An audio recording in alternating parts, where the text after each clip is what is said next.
In the event of breakdown of law and order of any form, you are advised to call the police in to address the situation and restore public order.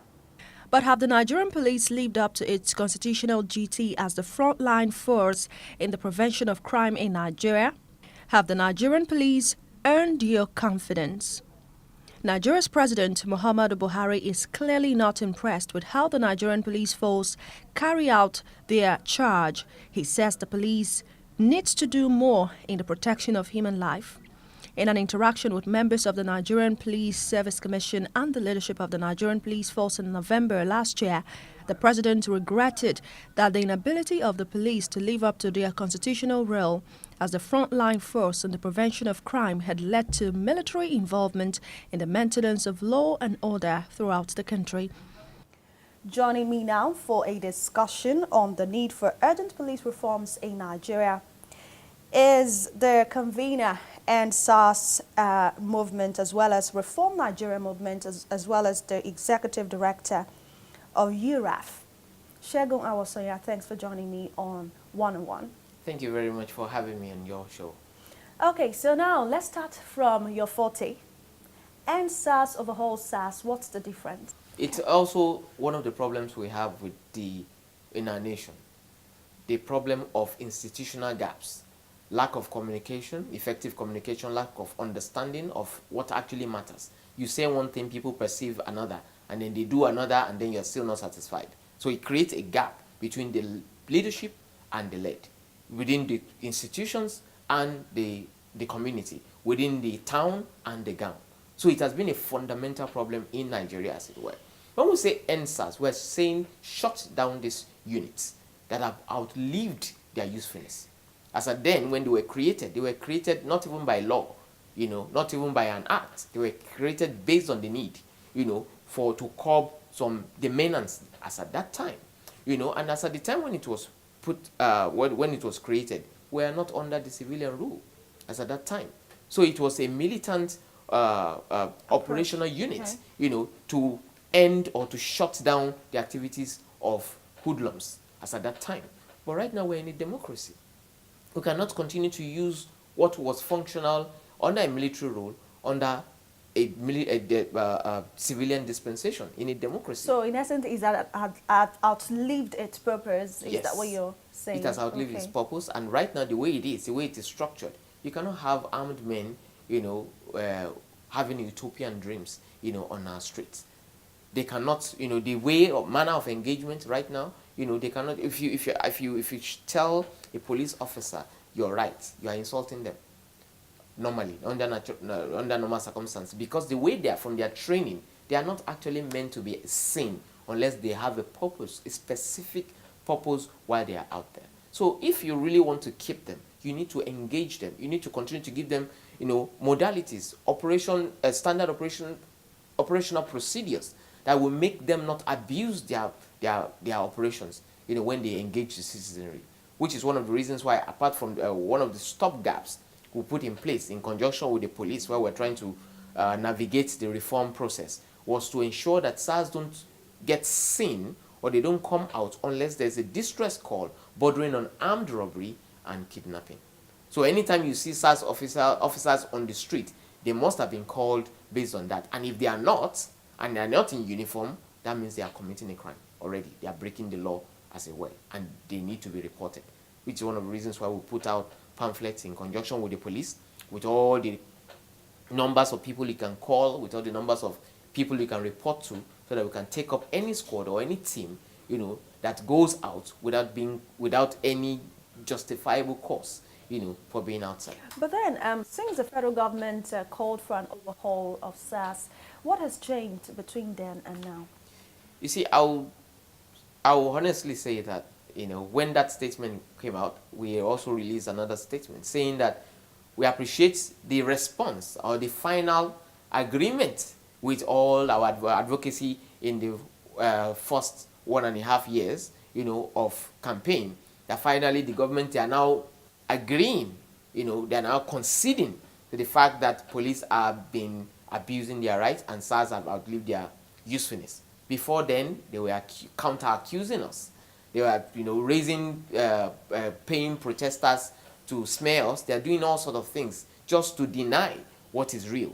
But now, as at that time, we applauded the vice president and the acting president then for acknowledging the fact that this problem as real as we have expressed them, and for also to ensure that government, do their own diligence by putting together, the human rights, activating the human rights, National Human Rights Commission to run their own processes and hearing programs to be able to get most of this fact-finding, go on a fact-finding mission to listen to victims of most of this oppression. So they did that, and then they called for an overhaul of Sars. But between you and I, not much has changed. Because that statement, as far as I'm concerned, is more or less a political statement. Because the actual thing that needed to have happened was for the presidency to have a panel that we engage the people, the advocates. We're not activists. We may do things in line with activists, but we are advocates. We have policies, we have suggestions, we have solutions, we understand what is going on enough to be able to know where to touch within the system to solve this problem that we have. We are trusted by the people, so there is political will already. And the government we know what we're talking about. So we are here to bridge that gap between the people and the government to create a police system, a police structure that can be trusted. We don't want a police that we fear. We want a police that we respect. And that's one thing that the government needs to understand. So in order to bridge that gap, you cannot do it outside of us. But then I think the government already understands that, because President Buhari in November last year, I was speaking with the leadership of the police, and he said they have been unable to live up to their constitutional duties. And then he said that's why we have military officers on the street maintaining regular law and order. And that's when he also announced that he would be increasing the salary of policemen to boost their morale. Would that work? Look, like I said, just like the police has problems with their leadership, the government themselves have problems with their leadership. The government is totally isolated, from the people, from the pulse on the street. They don't even understand what is going on. You don't say you have problem with the police and you put military on the street. You are militarizing the polity. But then he's not happy with that. He said it's because the police are not living up to expectation. The police will not live up to expectation, where the government themselves are part of the problems of the police. When they force in leadership that are not based on meritocracy, into a system, how do you expect them to lead? How do you expect them to lead when you have the worst of them leading them? The problem is not with the personnel of the police or the military, as it were. It's about leadership. If you allow meritocracy, not nepotism, to be the guidelines for picking leadership of these security operatives, we're going to have a sane system. And of course, at this time, there's been tension in the police rank and file regarding the possible extension of the tenure of the IGP of police, Ibrahim Idris. How would you react to that? That's exactly what I'm saying. You see, we are always, in this country, we always seek to attend to symptoms instead of the root of the problem. The root of the problem is, let the leadership of security operatives follow due process, follow the rule of law, follow the institutional protocol, and not be plagued by interference by the presidency or by politics or by partisan politics. President have said many times, and he has been quoted, that he has been surrounding himself by people he trusts. You understand? So when you have such happening in the police will cease to work based on law and order. They will be working based on body language, based on politics, based on the interests, based on political interests. Is that what has been happening? That is what has been happening over the years. And that's one of the things plaguing the entire system. When you see reputable men who are patriotic in their ways, who have earned their stripes, being relegated because of ethnic brigades. So these are some of the issues that we have within our security structures, where people are not there for Nigeria, but they are there based on the person who put them there. How do we then begin to address this? Because, of course, it's something that we don't want. Nigeria is supposed to be moving forward beyond security to other sectors. Is there a way for us to upscale all our sectors such that everything is moving, nepotism doesn't become the order of the day or ceases to be the order of the day as it has been? The way to do it is to strengthen the institutions. America is America today, regardless of who is president, because they have strong institutions. people who are there to challenge authorities, challenge the status quo and say, this is my job, this is what the law says, and this is what I'm doing. I will resign if I'm not allowed to do my job. But how many people will resign in Nigeria? How many people would counter a political statement by sticking to their guns based on their professionalism? It doesn't happen in this climate. It doesn't happen in this side of town. And that's exactly what needs to begin to happen. By strengthening, ensuring that it is impossible, for institution to do some things, or for the presidency or partisan politics or identity politics of hate to infiltrate into our institutions. And that's one of the things that our organization is doing, to expose most of these things, to look into the laws, to see things that are anachronistic to our current polity, and then present them as a bill, get it passed, and push it forward to be made into law. You see, the same reason why you are not using the laptop or the phones you bought 10 years ago is because of change. Things change. Technology was defined, or is defined, as a state of human knowledge. The more a society as a living organism grows, the more the law changes. The more things the law must reflect society. Our laws right now, most of them are 75 years old. So are you saying it's not enough to say change? Yeah. It's not enough to say things that you are not responsible for. For example, they say with great powers come great responsibility. And because people don't want to be responsible, they don't want power. In other words, those who want power, they're not going there because they want to be responsible. They're going there because they want to fend for themselves and become oppressors so that other people can look up to them and worship them. They are not there to serve. And that's why you hear statements that are so, primitive, coming from elected leaders who are meant to be serving the people to whom the power actually belongs to. So that's one of the reasons why you don't just come out and say change unless you are ready to change. People who are saying change should not be referring to the activities that they got involved with in the 80s and be trying to replicate the same thing in 2019, 2018.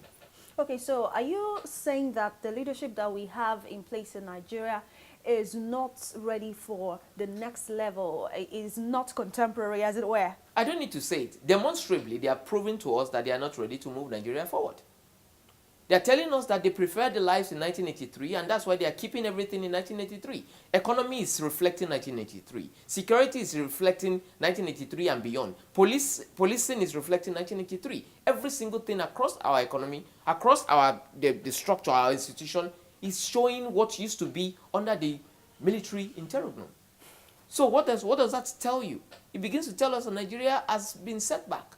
It begins to tell us, you can tell, a few years ago, 3 years ago, Nigeria was one of the leading nations, leading economies, as in fastest growing economies and all. But today, we are the poverty capital of the world. Today, Nigeria doesn't even show in. They don't list Nigeria amongst nations that are progressive. Now we are listed amongst nations that are war-torn, nations that are facing devastations and derelictions, and that is all about leadership.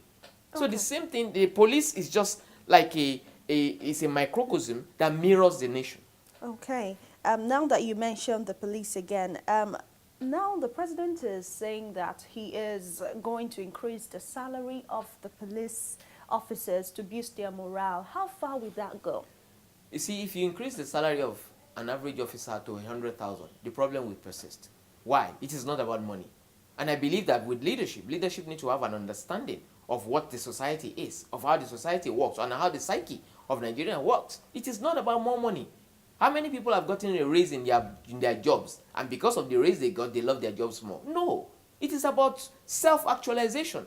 Even if you look at the Maslow's hierarchy of needs, basic amenities, water, food, shelter is not the top of the pyramid. It is about self-actualization. I must know and feel that I belong to a system.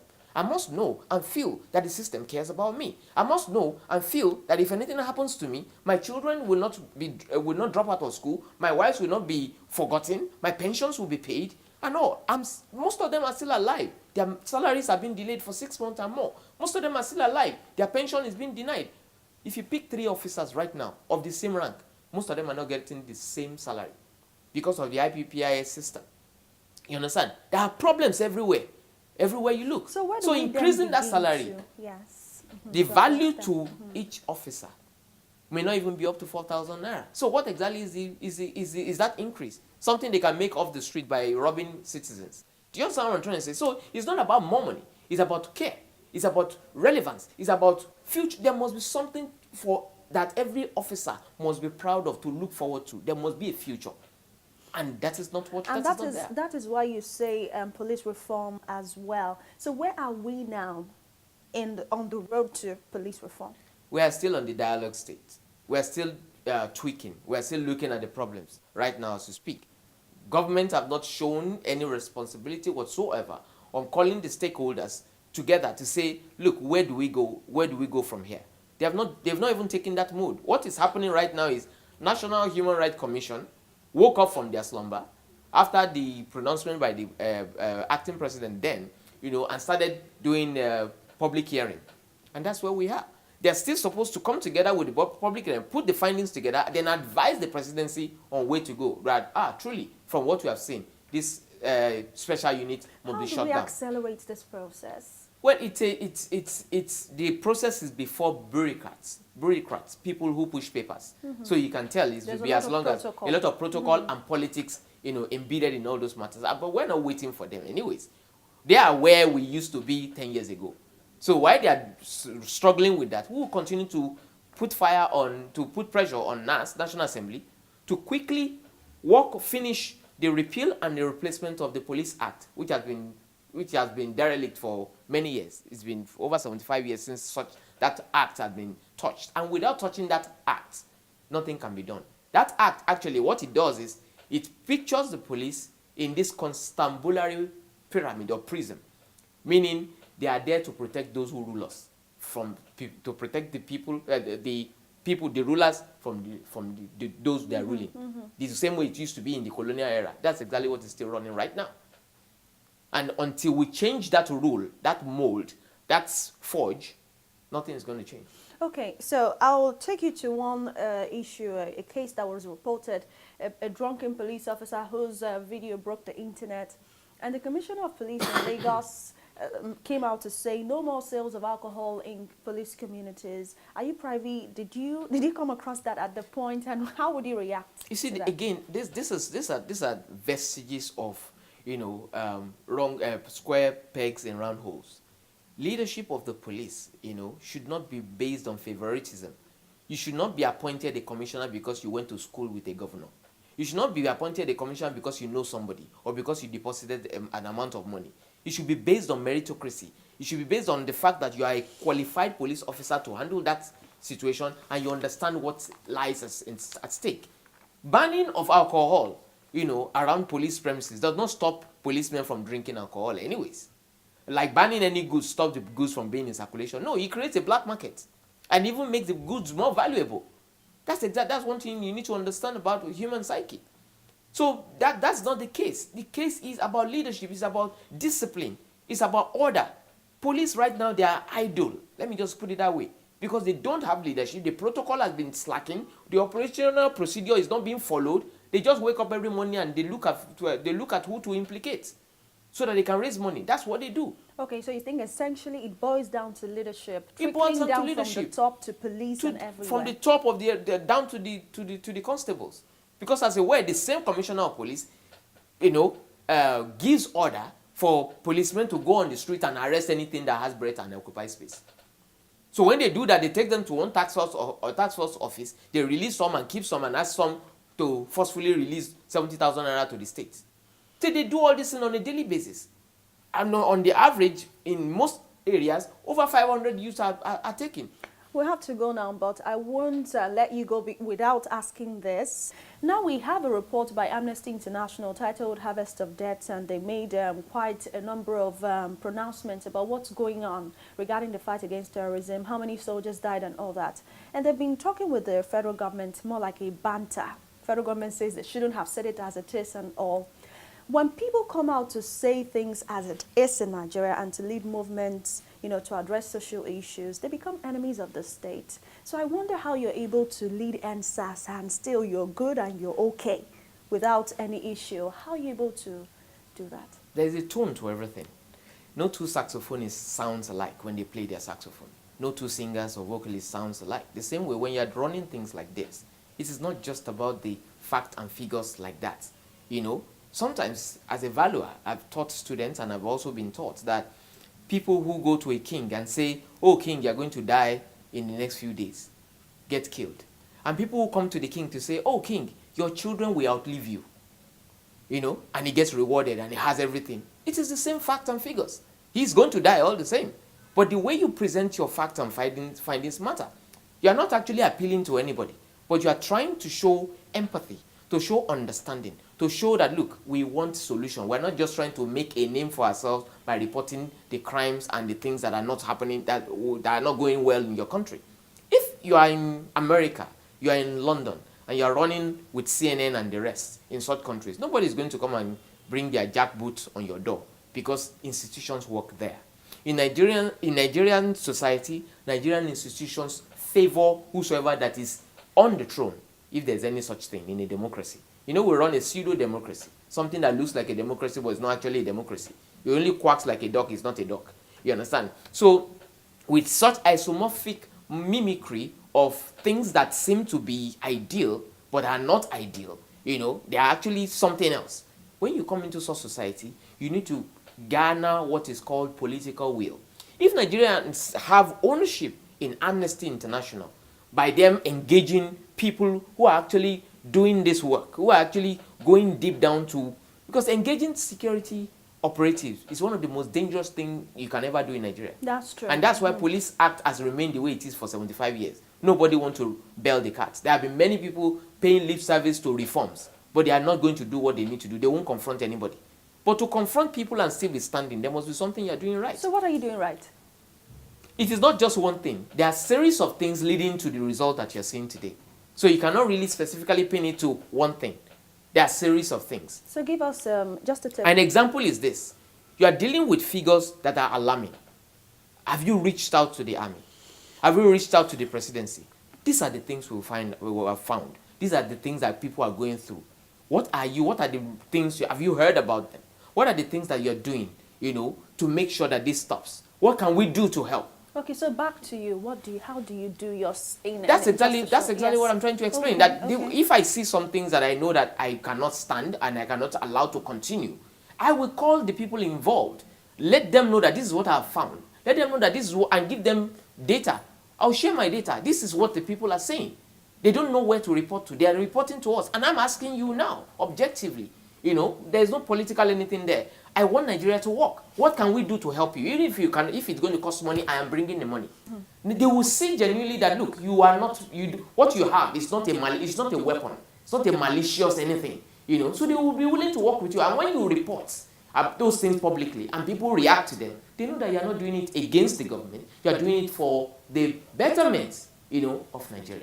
Thank you so much. I've been discussing with the convener of Sars Reform Nigerian Movement, as well as the executive director of URAF, Segun Awosanya. Thank you so much for joining me on One on One. Thank you.